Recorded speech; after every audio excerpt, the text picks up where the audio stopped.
Google just dropped VEO 3.1 and it's unbelievable. The videos look cinematic, the motion feels human, and for the first time the physics actually makes sense. But that's not even the craziest part. Anthropic responded with Claude Haiku 4.5, a smaller model that somehow runs twice as fast for 1/3 the cost. Then Kong revealed a toolkit called Volcano that literally ordered 900 coffees live on stage. And just when things seemed to calm down, Andrej Karpathy released a ChatGPT style model that anyone can train from scratch in about 4 hours for $100. And yes, it actually works. Let's start with Google VEO 3.1 isn't just an update, it's a major leap forward. After weeks of leaks and speculation, Google finally confirmed its new AI video model now available inside Flow and through the Gemini API. The results are stunning, the visuals are smoother, the lighting feels cinematic, and the overall realism is a clear step up. For the first time, you can generate complete, synchronized audio directly inside the tool, everything from dialogue to background ambience to emotional tone. A simple line like "the city always has a story, you just have to listen" now automatically comes alive with the perfect soundscape. In earlier versions, you had to add audio manually, but now it's built right into every feature. VEO 3.1 lives inside Flow, Google's filmmaking playground. But it's also available to developers through Gemini and soon for enterprise users through Vectrix AI.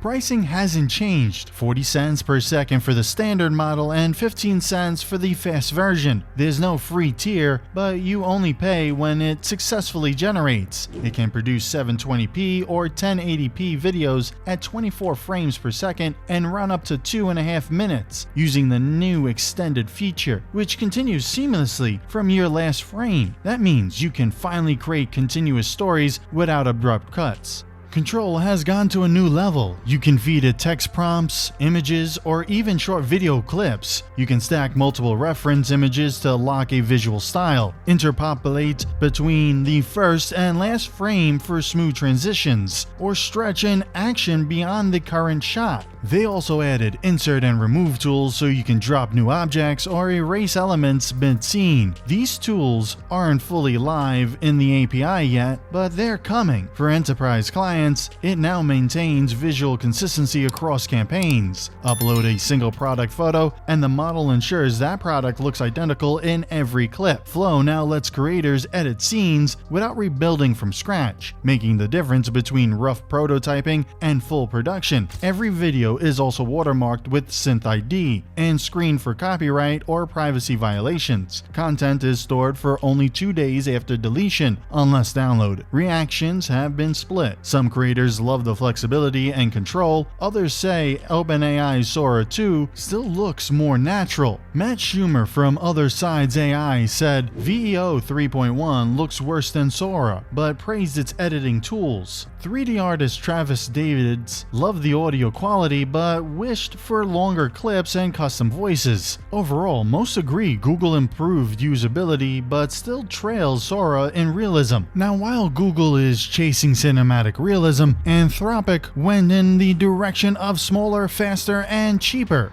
Claude Haiku 4.5 just dropped, and it's wild how efficient it is. Think of it as a compact version of Claude Sonnet 4.5, the frontier model that came out 2 weeks ago, but running at double the speed and 1/3 the cost. 5 months ago, Sonnet 4 was their top-tier model.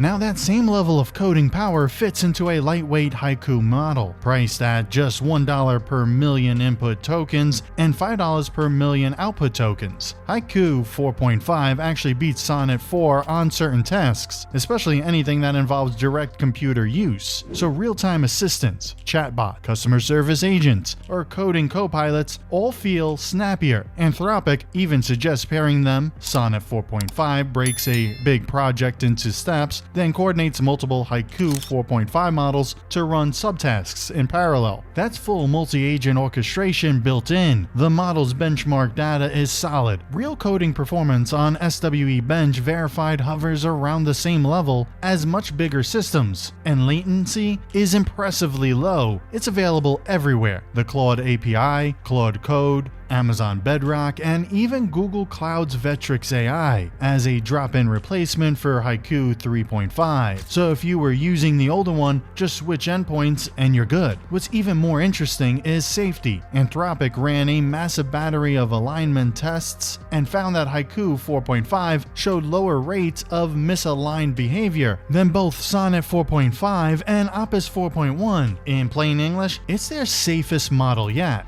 It earned an AI Safety Level 2 certification, less restrictive than the Level 3 assigned to their top frontier models, meaning they're confident enough to release it broadly. They even stress test it for CBRN risk, chemical, biological, radiological, nuclear, and flagged only limited hazards. All the nerdy details are in its system card, including every dataset and prompt variation use across benchmarks like SWE, Terminal Bench, Taco 2B, AIM, OS World, and MMLU. This whole frontier meets efficiency approach says a lot about where AI is heading. Anthropic now lets you mix models like ingredients.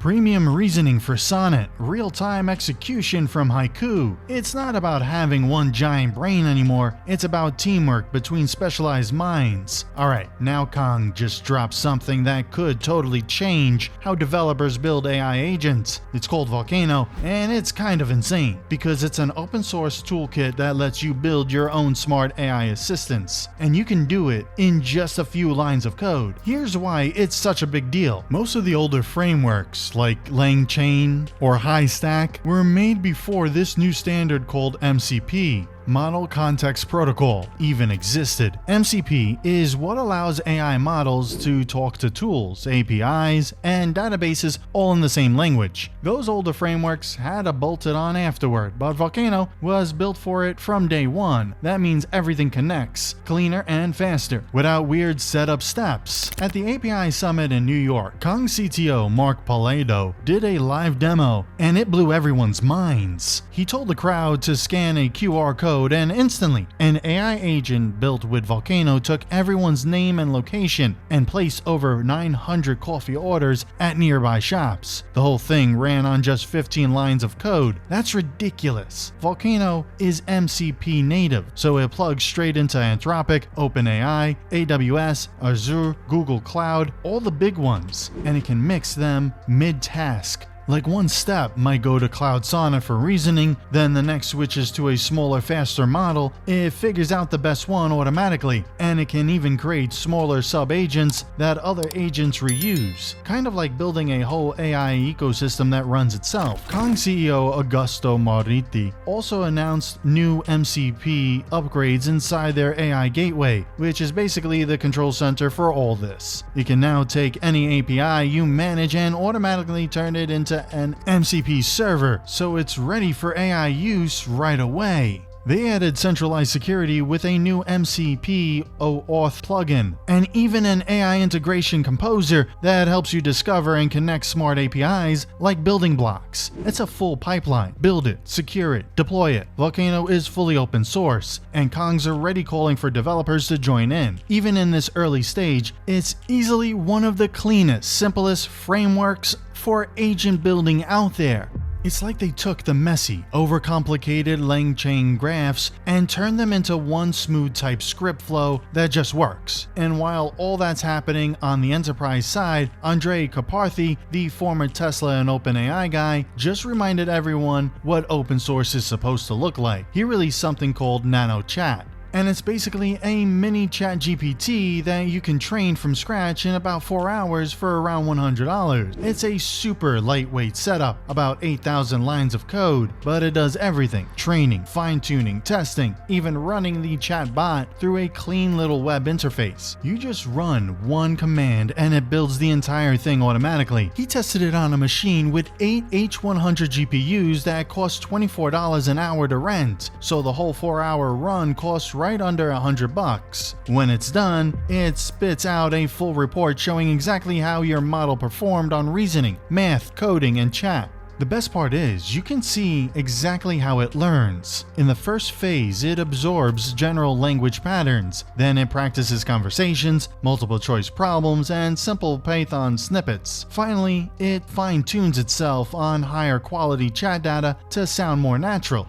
There's even an optional fourth phase where it refines its own mistakes through a lightweight version of reinforcement learning, similar to OpenAI's approach, but simple enough for anyone to understand. The results are impressive for such a small model. It can chat, solve problems, and even write code. Spending a little more, around $300, can scale it to outperform GPT-2. With about $1,000, it begins to show real reasoning capability. Everything is transparent, no hidden data pipelines, no black boxes. You can open every file and see exactly how it works, from tokenizer to training to evaluation. It's the perfect tool for small teams, developers, or students who want to understand how large language models function behind the scenes. So which one do you think changes the game the most? VEO 3.1 storytelling control, Haiku 4.5 speed, Volcano's agent framework, or Karpathy's $100 ChatGPT? Drop it in the comments, hit subscribe, and I'll catch you in the next one.